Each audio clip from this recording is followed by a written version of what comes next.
All right, so you should have written your one sentence summary for this part with the dragon here, the last battle. So we know that Beowulf's pretty much been wiped out by the dragon. Wiglaf is the only one who stayed to help, and he kind of ranted at the other guys, like, where are you going? What kind of cowards are you? So now we have this section called the spoils. So Wiglaf fights the dragon, and together Wiglaf and Beowulf kill the dragon, but the old king is mortally wounded. Beowulf is going to die.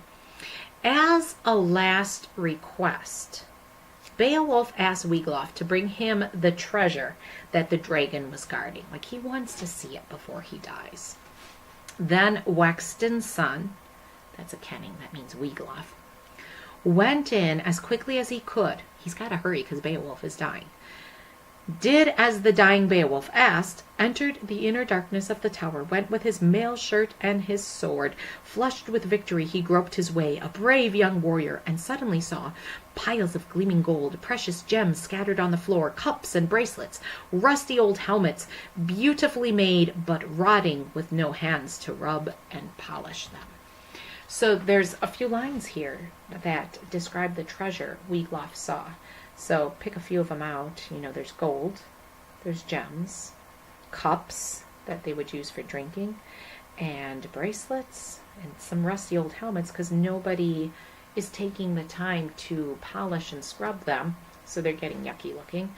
Think about modern day heroes, movie stars, sports players, world lit teachers.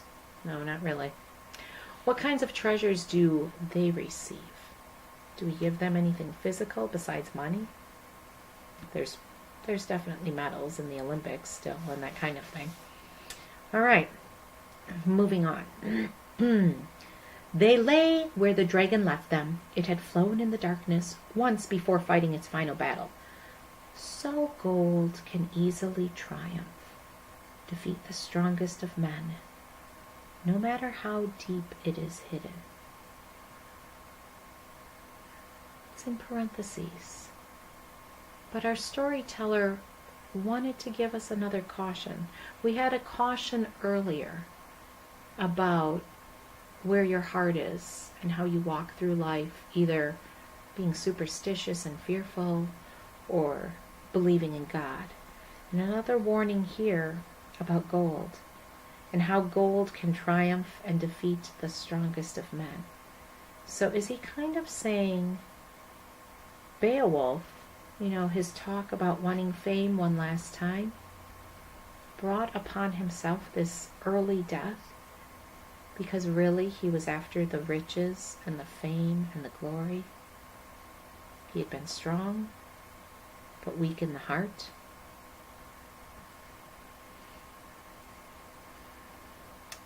Back to Wiglaf here. And he saw, hanging high above, a golden banner, woven by the best of weavers and beautiful. And over everything he saw a strange light, shining everywhere, on walls and floor and treasure. Nothing moved. No other monsters appeared. He took what he wanted, all the treasures that pleased his eye, heavy plates and golden cups and the glorious banner, loaded his arms with all they could hold. Beowulf's dagger, his iron blade, had finished the fire-spitting terror.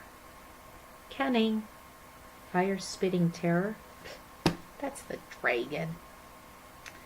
That once protected tower and treasures alike. The gray-bearded Lord of the Geats had ended those flying, burning raids forever.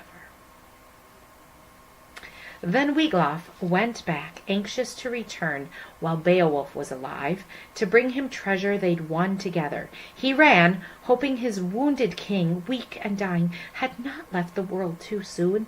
Then he brought their treasure to Beowulf and found his famous king bloody, gasping for breath. But Wiglaf sprinkled water over his lord, until the words deep in his breast broke through and were heard. Wait, is that like some kind of last moment baptism? Or was it just to revive him? I don't know. Beholding the treasure, he spoke haltingly. For this gold, these jewels, I thank our Father in heaven, ruler of the earth, for all of this, that His grace has given me, allowed me to bring to my people while breath still came to my lips. I sold my life for this treasure, and I sold it well. Take what I leave, Wiglaf. Lead my people. Help them. My time is gone. Have the brave Geats build me a tomb when the funeral flames have burned me, and build it here at the water's edge, high on this spit of land, so sailors can see this tower and remember my name, and call it Beowulf's Tower. And boats in the darkness and mist crossing the sea will know it. Evidence of Christianity?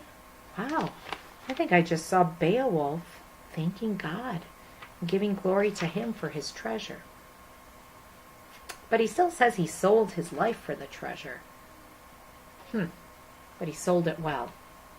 There's Christian influence, but not entirely Christian beliefs. So, Beowulf's qualities, what does he reveal in these dying words? He's still boasting, still proud. He is thinking about his people at long last. Does want to be remembered, wants people to see his tower and remember his name. He doesn't want to be forgotten. So, very proud. All right. And then that brave king gave the golden necklace from around his throat to Wiglaf. Gave him his gold-covered helmet and his rings and his mail shirt, and ordered him to use them well. Wow. From wimp to king. Not bad, Wiglaf. You're the last of all our far-flung family. Fate has swept our race away. Ooh, great alliteration. And fate again. Pagan beliefs popping up. Fate has swept our race away, taken warriors in their strength, and led them to the death that was waiting. And now I follow them. It's kind of like a prophecy. Like, the Geats are not going to last. They're not going to live on after this. So instructions Beowulf gives Wiglaf. He wants to have a funeral where his body is burned. He wants to be remembered, and he wants it to be done at the spit of land where they are. And there's already a tower there, and he wants that tower to be Beowulf's tower. So we see that part of their funeral services are burning the bodies, and they maybe just leave the body there out in the open. He doesn't say anything about burying him in the ground. He just has build me a tomb. So I guess a tomb, yeah, okay. It's understood, right? So, back to the last words. The old man's mouth was silent, spoke no more, had said as much as it could. He would sleep in the fire soon. His soul left his flesh, flew to glory. Okay, so sleep in the fire. That's the funeral pyre where they're going to burn his body. Flew to glory, that's like he's going to heaven. So you see, there's this confusing mixture of pagan and Christianity. All right, so we've got the farewell here. Wiglaf denounces those soldiers who ran and were cowardly. They deserted Beowulf during the combat with the dragon, and so the Geats are going to burn Beowulf's body on this great funeral pyre.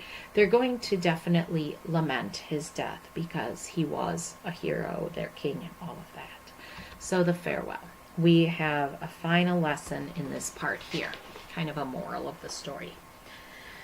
The Geats then the Geats built the tower as Beowulf had asked, strong and tall, so sailors could find it from far and wide. Working for 10 long days, they made his monument, sealed his ashes in walls as straight and high as wise and willing hands could raise them. Okay, so there was already kind of a tower there. So either they add on to it or they build a brand new one and then they put his ashes inside. So now we kind of know a little bit more about their funeral proceedings. And the riches he and Wiglaf had won from the dragon, rings, necklaces, hammered armor, all the treasures they'd taken were left there too. They didn't take the gold away. They left it. Silver and jewels buried in the sandy ground, back in the earth again and forever hidden and useless to men. Kind of like that caution we were given earlier. They don't end up using it, like they heeded that warning. And then 12 of the bravest Geats rode their horses around the tower. 12. It's like the number of Jesus' disciples. Telling their sorrow, telling stories of their dead king and his greatness, his glory, praising him for heroic deeds, for a life as noble as his name. So here comes our lesson. So should all men raise up words for their lords, warm with love, when their shield and protector leaves his body behind, sends his soul on high. So when our leaders die, we should extol them, praise them, talk about the good things. And so Beowulf's followers rode, mourning their beloved leader, crying that no better king had ever lived, no prince so mild, no man so open to his people, so deserving of praise. You know, of all those words, mild just does not seem to fit with what we read about Beowulf. Mild. All right, so if you want a quick synopsis of Beowulf, there is a classics summarized Beowulf. Very similar to what I've gone through. They're working off of a fuller version than we have in our text, so you get even a little bit more information. It's fun. We'll watch it in class. So thanks for joining me. Have a good night.